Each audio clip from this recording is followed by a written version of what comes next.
It started with a flicker on the TV, white noise clawing through the silence like dry leaves across glass. Marion had dozed off on the couch again, the wool throw clinging to her with damp cold, the air thick with the metallic tints of mildew, and something sharper like copper left in the child's mouth too long. She snapped awake at exactly 3:12 a.m., her ears ringing with static and a low whisper threading beneath it. "You left me here." The words slithered between the static, hiss, breathless and bitter. She rubbed her eyes. The room was too quiet now. No creaks, no ticking clocks, just that damned screen. A thin, pale face shimmered in the fuzz, its features twitching in and out of clarity. For a second, it looked familiar. Then it changed. Her hair darkened, lips turned blue. Meet the TV, Marion's bare feet touched the icy floorboards. Wet. She looked down. Water pooled there, rippling gently, though the windows were shut tight. Beside the couch sat an old, cracked photo frame she swore hadn't been there before. Beside, a blurred girl standing by a frozen lake, her image faded, her eyes scratched. Out her grandmother's scrawl on the back, "Eliza bound to the snow. Do not watch her. Do not hear her." Marion clutched her temples. Her pulse throbbed in her ears. She had heard stories growing up, village girls swallowed by frost, their voices returning through broken radios. Rituals were done, salt lines, mirror coverings, 3 nights of silence. But it never lasted. Evil always needed an audience. The static flared again. The face pressed closer to the screen, lips moving, though no sound emerged this time. Marion leaned in. Maybe it was over. Maybe it was just her own voice echoed back from the TV. "Let me out." And then the lights died. Marion had only lived in the lakeside cabin a week, but it already felt like a place she'd never leave. The walls sweated in the cold, oozing something sticky that smelled faintly of old pennies and rotting leaves. The floorboards whispered under her bare feet, not with creaks, but with words, faint syllables she couldn't quite catch. "She sees, she sees, she sees." Every corner seemed to breathe, slow and sour. The cabin had belonged to her grandmother, a woman, half the village feared and the rest pitied. Locals whispered that she'd been the last watcher, the final link in a line of women who kept the static girl sealed behind screens. Rituals were passed down like family recipes. Cover mirrors during winter, never whistle after dark, bury the bones deep and salt the ground. Marion had laughed them off as backwoods paranoia. Now, she couldn't stop tasting salt and bile every time she turned on the TV. On the second night, the air grew to still. The static didn't return. Marion dared to think the nightmare had ended. She lit candles, cleaned the dust-choked kitchen, even slept with a window cracked. No whispering, no wet floors, no face in the screen. She almost smiled. Then the walls began to weep. Thick black liquids seeped from the seams, staining wallpaper with shapes that moved when she wasn't looking. A slow moan rose from the pipes, and when Marion touched the doorknob to flee, it burned her palm ice white. In the mirror over the sink, she didn't see herself, only the lake, frozen, cracking. Beneath her pillow that night, she found a child's mitten. It was soaking wet. She dropped it with a scream, but when she turned around, every window in the cabin showed static, except one, and something on the other side was knocking. The third night, Marion unplugged the TV. She yanked the cord straight from the wall and left it coiled on the floor like a severed vein. The screen stayed black. Relief loosened a knot in her chest, just faulty tech, old wires, frayed nerves, maybe grief, maybe loneliness. She made tea, though it tasted of metal and ash, curled under the heavy blanket her grandmother had knitted from coarse, scratchy yarn that now smelled faintly of mold and something deeper earth turned to. Long in the cold. But at 3:12 a.m., She woke anyway. The TV, still unplugged, was on. The static wasn't white now, okay? It was pale gray, like winter fog over a frozen lake. And the girl's face was closer. Hair stringy, eyes too wide, teeth clicking faintly like insect legs. Her lips didn't move, but Marin heard her voice inside her skull. You pulled the plug. That won't help. I'm not inside the wires. I'm inside the silence. Marin stumbled back, her legs cold and weak. She grabbed a candle, only two, see it flicker blue before snuffing out. The screen glowed brighter. Her grandmother's voice whispered from the vents. She watches when the world sleeps. That's when it's quiet enough to let her through. Tears burned down Marin's cheeks. Her reflection in the window didn't cry, stared still. Wrong. By morning, everything was normal. The screen blank, the whispers gone. For the first time, sunlight streamed through the curtains. She dared to believe it had passed. She walked outside, breathed in the crisp air, almost laughed, until she saw the footprints in the frost. Bare, small, leading up to the cabin. Hey, and none of them came back out. By the fourth night, Marin was unraveling. Her fingernails were bitten raw, her eyes bloodshot from sleeplessness. Every sound made her flinch. The groaning walls, the soft creak of the floorboards, the whisper of static that seemed to breathe just beneath the wind. She stopped trusting mirrors. Every time she passed one, her reflection lagged, blinked late, smiled when she didn't. Desperate for answers, she climbed into the attic, dragging a flashlight through the thick dust and cobwebbed dark. The air was dry but stank of burnt plastic and damp fur, sharp and sickening. Her hand brushed something cold, a metal lockbox tucked under old quilts and photographs. Inside, she found her grandmother's journals, brittle with age and ink smudged by frantic hands. One page, nearly torn through from repeated folding, held a charcoal sketch. A young girl standing on cracked ice, mouth open in a scream. Below, written in shaky script, Eliza, taken by the lake. Watched in the snow. She lives in the static. No, let her speak. Another entry. They tried the old rites. Bell salt, mirror binding, feeding her silence. But the signal came through anyway. She is not of the dead. She is what watches them. Marin tasted bile rising in her throat. Her skin itched with invisible frost. She thought she heard laughter, childlike, rattling through the rafters. Then silence. The attic light flickered. Out she stood, frozen, breath visible in the sudden cold. For a moment, she thought it had ended. But when she turned to crawl down, she saw a figure standing at the base of the attic stairs, not moving, just watching, and clutched in her pale, shaking hand was the torn photograph Marin had buried hours ago. It was still wet. That night, Marin didn't sleep. She sat in the dark living room, knees pulled to her chest, flashlight dead and candles spent. The TV had turned itself on again. No remote, no power, static, pale and pulsing. The sound wasn't just hissing. Now it was layered. Beneath it, voices whispered in overlapping fragments. Prayers, screams, lullabies, twisted backward at 3:12 a.m. The static shifted. The girl's face emerged, clearer than ever, dripping wet, pale lips trembling. She didn't speak aloud. Instead, Marin felt her words in her gut, a cold pressure behind her ribs. You can hear me now. He turned off the signal. You can turn it back on.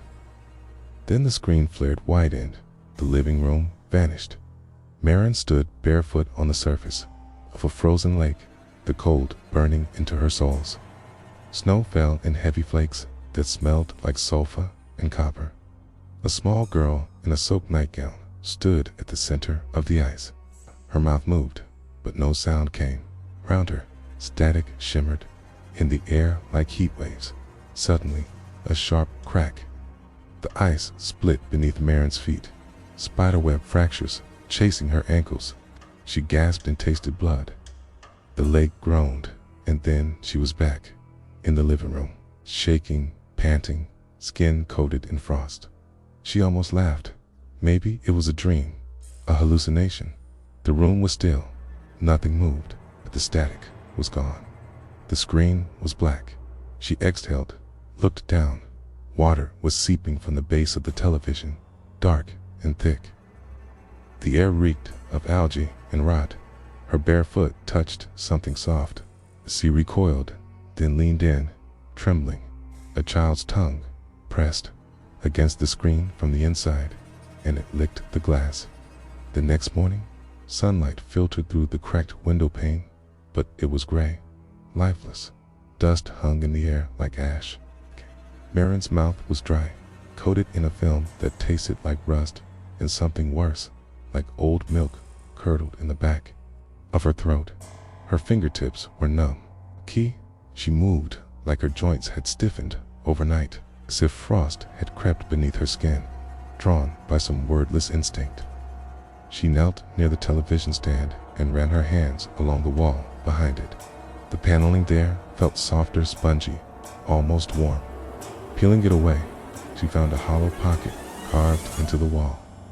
Inside, a warped plastic bag, slick with condensation. Wrapped in it was a child's necklace, plastic beads spelling out Elise, and a VHS cassette scrawled with a marker. Final, do not play. Despite everything screaming inside her, she fed the tape into the VCR. It began like a home video, a snowy field, a frozen lake.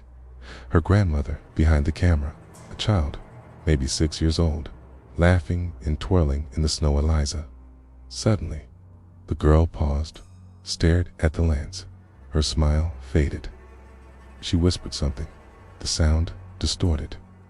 The image blurred, and then she ran onto the ice. Cracks bloomed beneath her feet like veins. Her scream never reached the tape, only static. But Marin saw it frame by frame, the girl falling through. A hand slapping the surface. Then nothing. The camera kept rolling. Her grandmother said nothing. Then the tape ended. Just snow. Marin hit eject. Her fingers bled from clutching the remote too tight.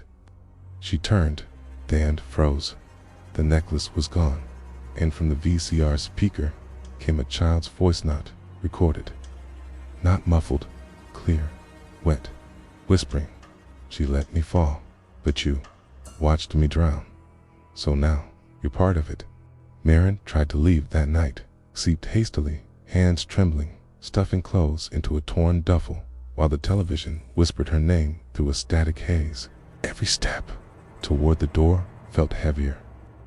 The air had thickened, soured with the stench of rotting water and burnt insulation. Her teeth chattered not from cold, but from pressure. Like the house itself was breathing against her skin. She made it to the threshold. Her fingers grazed the lock. The house groaned. The walls began to sweat again, thick black streaks trickling down like tears. The coppery stench filled her nostrils. Behind her, the TV roared to life, not static. Footage. The video showed her present day. Marin sleeping, walking, sobbing. Angles she hadn't seen, couldn't have seen.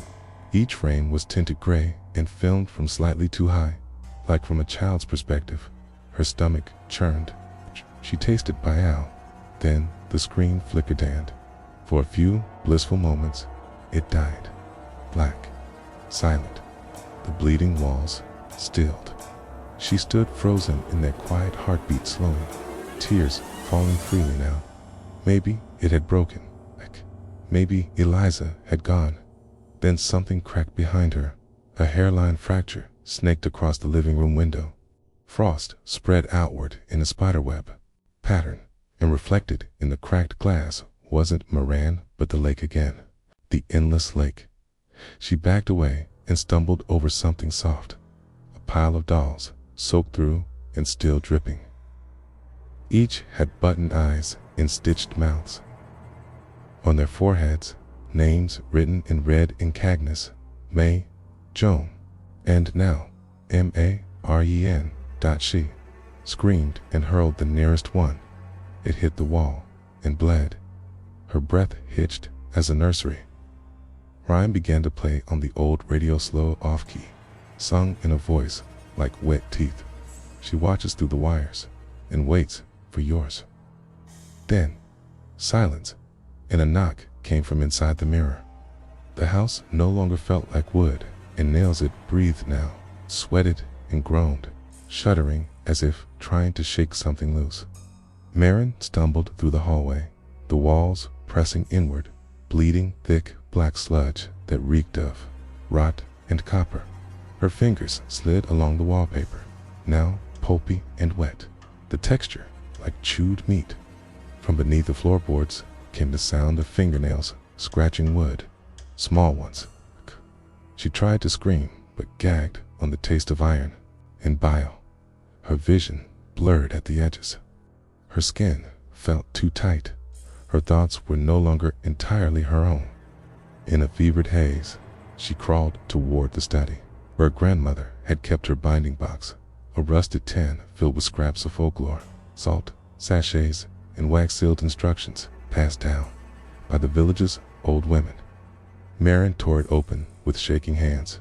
Pages crumbled, symbols spiraled. One torn note read, "When the screen sings, shut your eyes.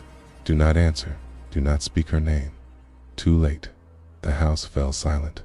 Number? Whispers? No moaning pipes. Even the static had vanished. Maren clung to the low, breathing shallowly.